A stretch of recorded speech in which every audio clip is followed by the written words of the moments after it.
What's happening, everybody? Welcome back to a brand new episode of Buster on the Weekend here.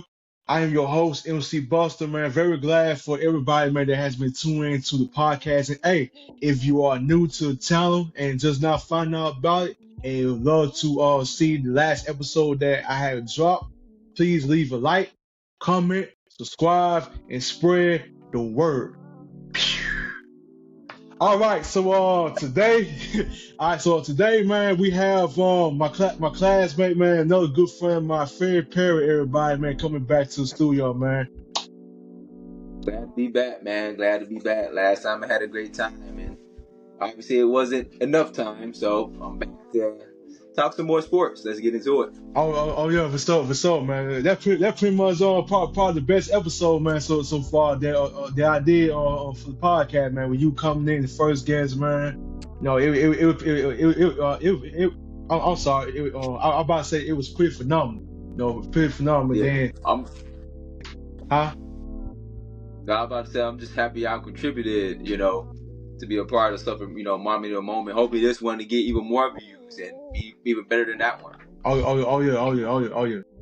All right, so for today, my co-host Nigel, he was supposed. Well, we had did a episode Saturday, but I supposed to drop that Sunday, but some things with the audio had came out different, but hopefully that the next time that we do another session together, things will be better. But right now, I'm planning on. I did a whole new episode yesterday, recorded on everything, so I'm pretty much gonna be doing two episodes on this week.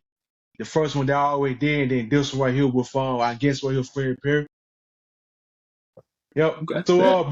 before we get cracking, man, I like to start with thought of the day. And this time, I'm going to share a verse from Psalms 16:9, verse 10, and it says, "Therefore my heart is glad, and my whole being rejoices. My flesh also dwells secure, for you will not abandon my soul to Sheol, or let your body one see corruption." I mean, that's a whole one see corruption. I'm sorry. Amen. Amen.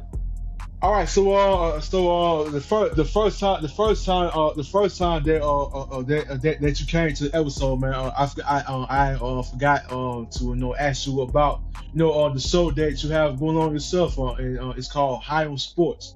So I want to know where is the motivation and the theme that leads to High on Sports, where it's all about, like what content are you willing to bring?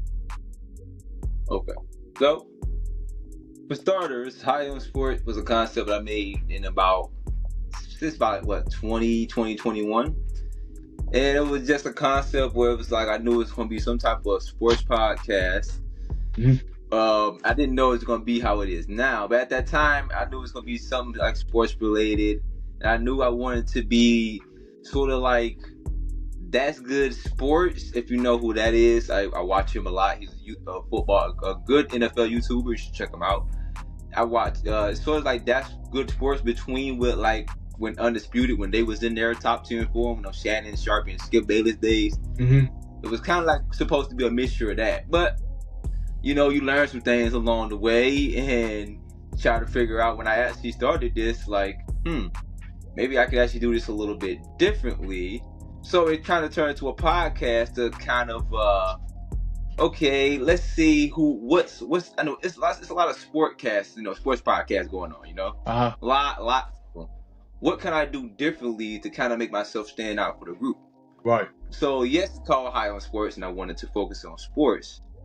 But I started to do some brainstorming. I'm like, okay, I'm into anime. I'm into Marvel, DC, stuff like that. I don't see a lot of sports people even trying to, touching that niche. So Mm-hmm. I was like, okay, I can kind of have a show that kind of touching the sports and that stuff as well. Right. So basically, it kind of turns into I see my first episode. It's kind of like how I want it to be. Mm-hmm. If you watch like literally my very first episode, and it's my worst episode, I hate it, but I love it at the same time. It was my very first episode. It's kind of like the example of how I want the show to be, but more polished, you know? Right. Like I want to be like two sports takes, and at the end we talk about maybe, you know, a Marvel show, or maybe my MCU theory about, you know, the Thunderbolts that's coming out in the future. You should go see it, by the way. Oh yeah. And just you know, other examples like that. So I just want to combine sports and, you know, entertainment. I want it to all be in one area, but also, you know, for the nerds as well, for people like me. Right.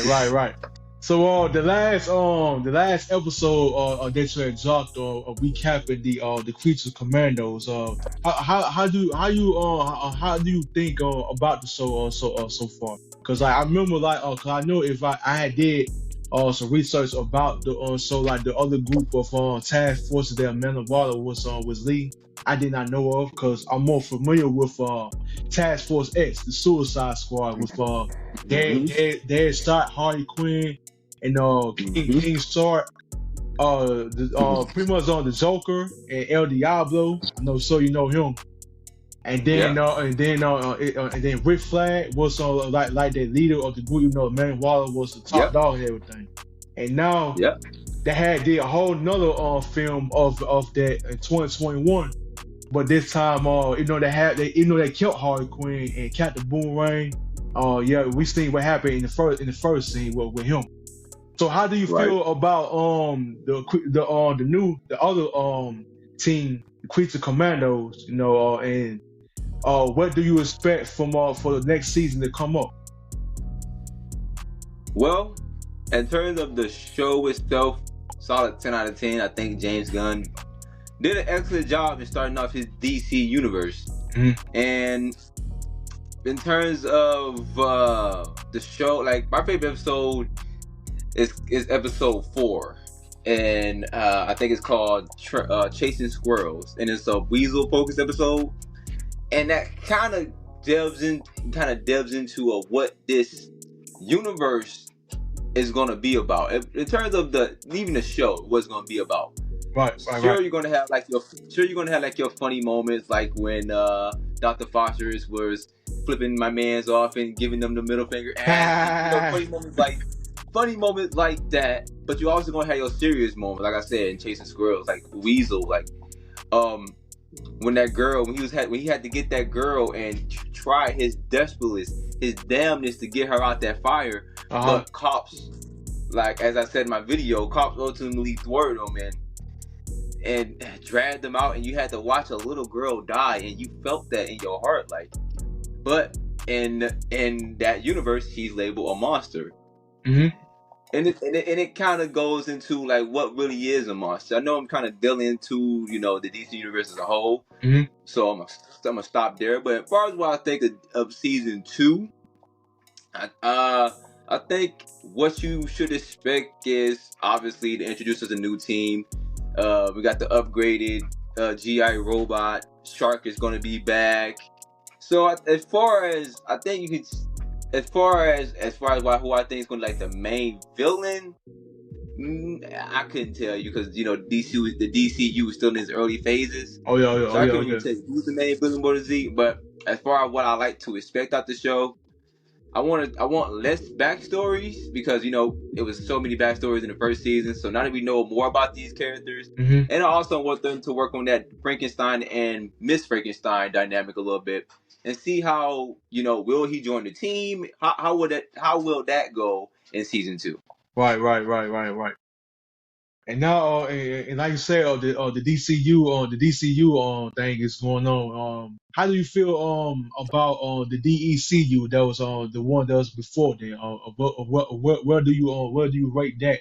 Even though that shows like Peacemaker season 2 is gonna be coming on, that is still part of their universe. Right.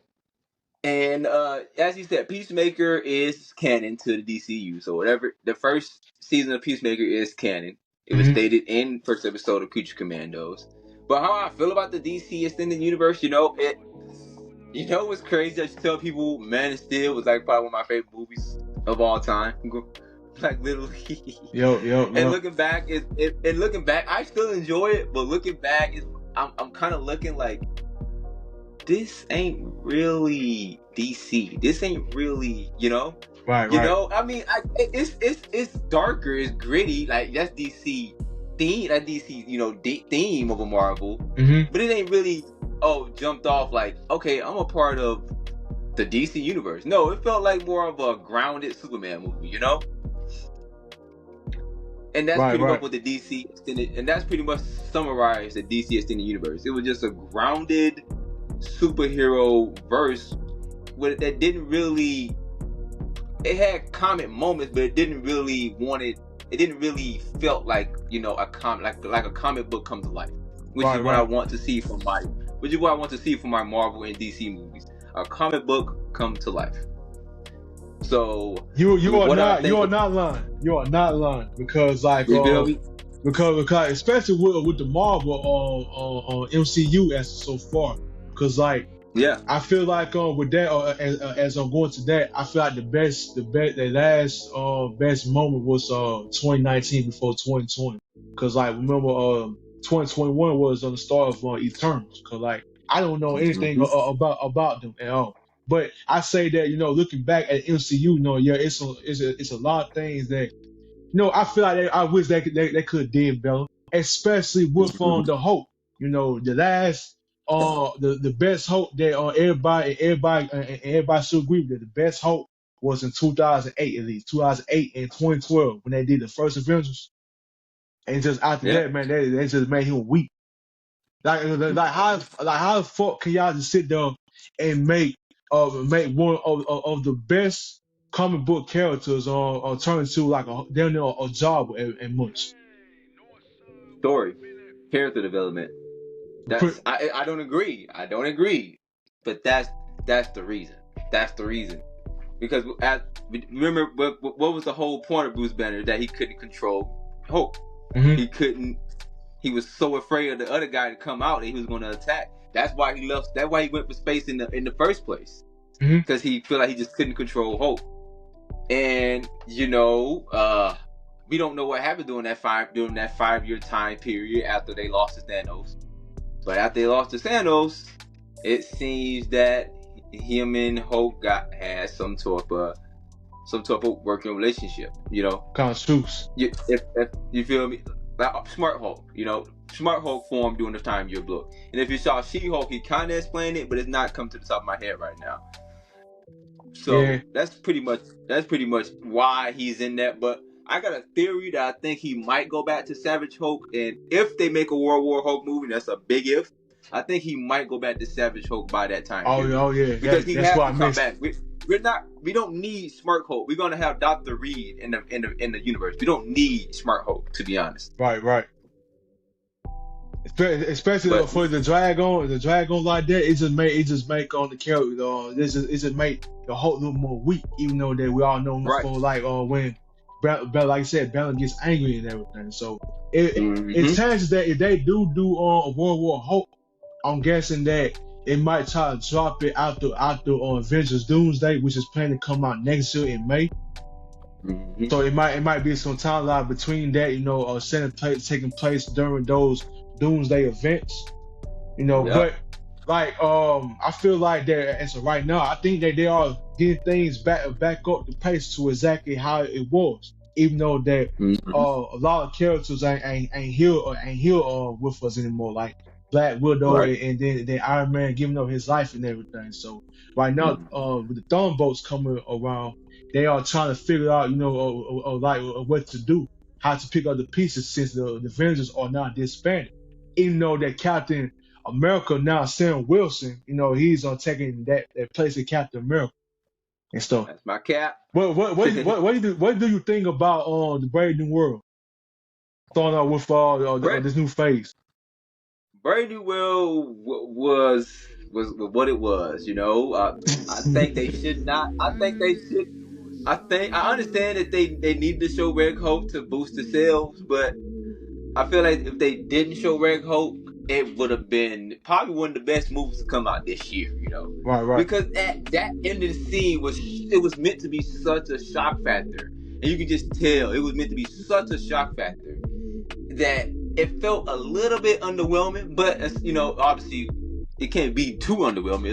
It's a Hulk, Right. I'm still enjoyed the fight scenes, the the scene like when he literally ran through the White House. That is insane to me. I love that. Oh yeah, that's the glimpse of what the original Hulk is, man. It's just about like really smashing through shit. Like when he pissed off, he gonna fuck some up. Mm-hmm. And I feel like that that it would have been a little bit more better if they didn't they didn't show the Red Hulk on in that second trailer. Like we seen the teaser and everything, so we seen like glimpses of him. Cause like I thought that there was actually Bruce Banner to some people saying something about there was the Red Hulk. I like, okay, damn, I didn't know nothing about this kind of Hulk. So.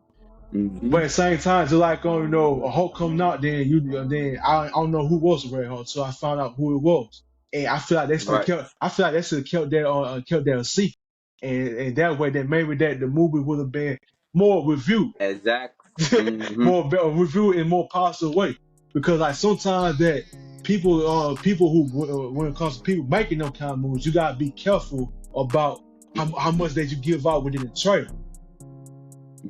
Just like with Steelers, just like with the new movie Steelers, like in the second trailer, they kind of reveal a little bit too much, especially with Haley Steinfeld being a vampire and stuff. They should have kept that.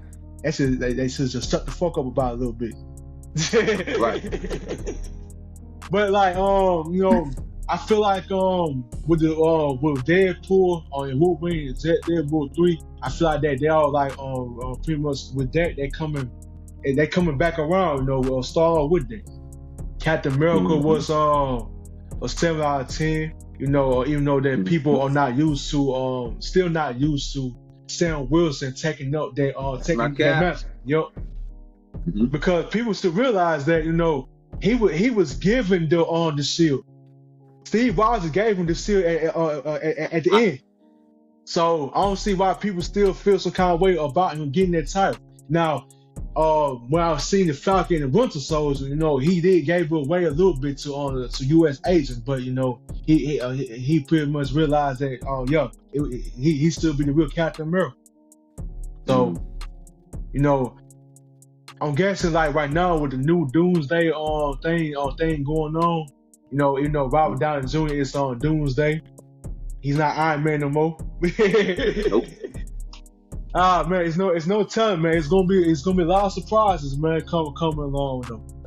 We never know what's gonna happen. I hope they surprise us with something. Yeah, but just expect they is fast tracking us to Doomsday because they got to get there so fast. Oh yeah. Because they got to hype it up. They got to hype up the train so fast. Expect like a post-credit scene that might have something to do with type of encouragement. Something similar to what we've seen at the end of Captain America. Captain America: New World Order. Something similar to that, where like the leader told Sam Wilson, like, you're not the only Earth with heroes. Expect something similar to that, and right. Excuse me, Thunderbolts. Right. So how do you feel about Fantastic Four, the new Fantastic Four coming out? I'm excited, man. I got 3 movies in July that's gonna be literally probably $1 million makers if they're good. $1 million makers. Fantastic Four, Superman, and Jurassic World. And I can't forget about Lilo and Stitch, which is in June 25th. I didn't see no trailers about that. Four straight weeks, kinda, if I want to go like in a row. 4 straight weeks of movies, of big movies to go. So, yes, I'm definitely very excited for Fantastic Four. Same here. Now with the slight appearance, the little appearance of Galactus, I hope that I hope they don't nerf him. That's the thing. I don't think they're gonna nerf him. I don't think they're going to nerf him. I think they're going to lose. But how they're going to lose? It's kind of like Thunderbolts in a way. Like, they're not gonna beat Sentry, but it's kind of like, okay, how is Sentry gonna beat himself? That's pretty Right, much. right. That's pretty much. That's pretty much what I'm expecting going to the movie. Like, how is Sentry going to beat himself, or how are they going to get Sentry to at least calm down so he can be able to beat himself? Yada yada yada. Right, right. That's my thing. How is they going to lose to Galactus? Because they have to enter the MCU some way somehow. We saw their names on the cast here. Right, We right. know they're going to be a part of it. So how? Yeah, That's my major. that's the big question. How and where they're gonna go by it? Will they keep it? Will they keep it comically accurate at least? Not too much, but at least enough to say, yeah, okay, yeah, they pretty much gets one. Now they know what the fuck they're doing. So what would you want him to like literally just destroy their world and be like, and have like as like I think that I don't know. People say he might be a galaxy eater or universe eater, whatever. I'm just gonna say he's a world eater. Do you think that he gonna eat their world and essentially have to force Reed to kind of go into a 616? Because in the trailer, is a trailer. I watched like like CinemaCon and stuff like that, Right, behind the scenes footage and stuff like that. So the trailer when he was like Reed, when Reed was like I don't think we're gonna be able to make it. We got to shut the power. So my theory is that it was in that point of time because basically what they're trying to say is theorize that he want to send Galactus to a different universe. But I think that's going to backfire on him, and that's how he's going to be in our universe. Right. That's my theory. Right, because that I don't see any other way how he can beat Galactus. You can't beat Galactus. You either have to reason with him, or just hope he just decides he's not hungry. Literally, that's it. That's it.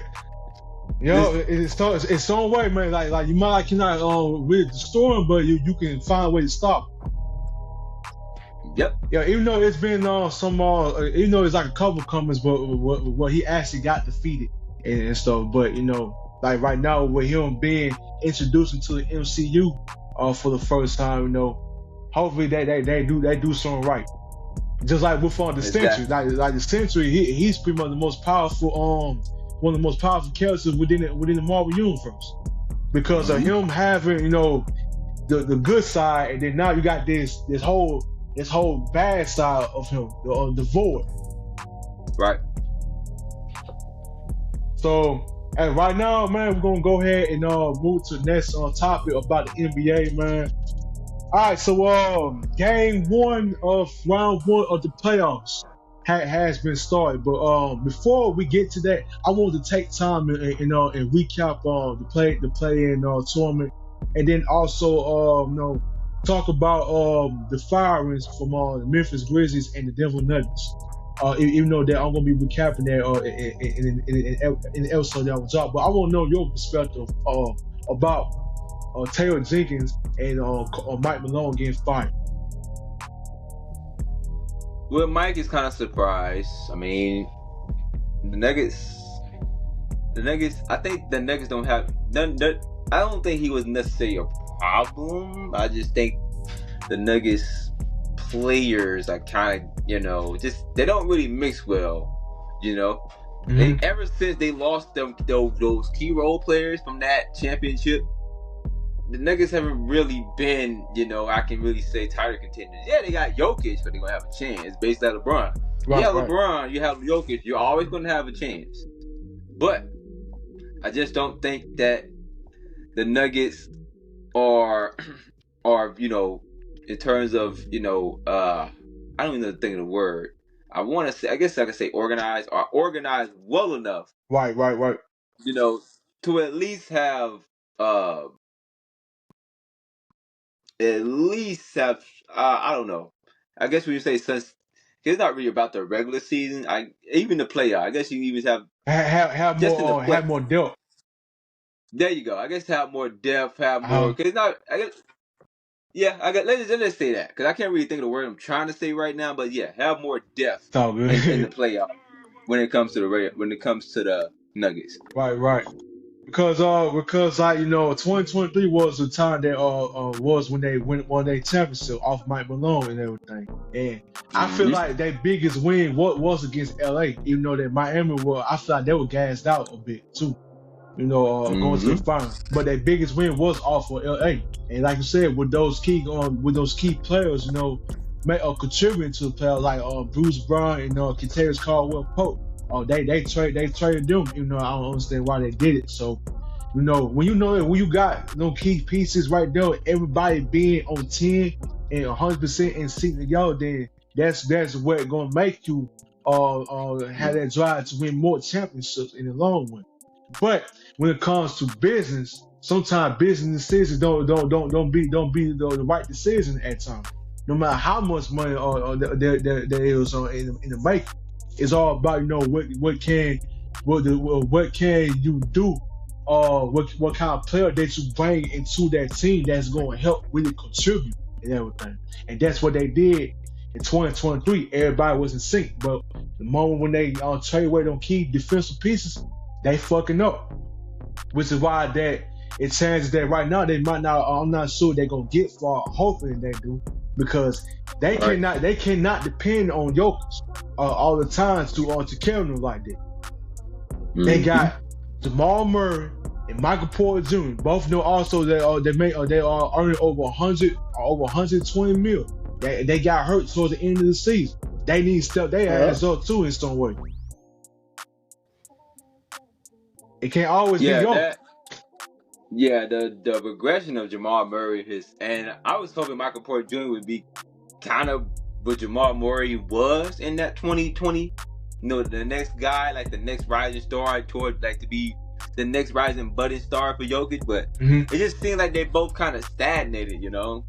And unfortunately it just hasn't really gone anywhere. Like like I said, you're always gonna have regular season success. Mm-hmm. But it's about regular season success or postseason success.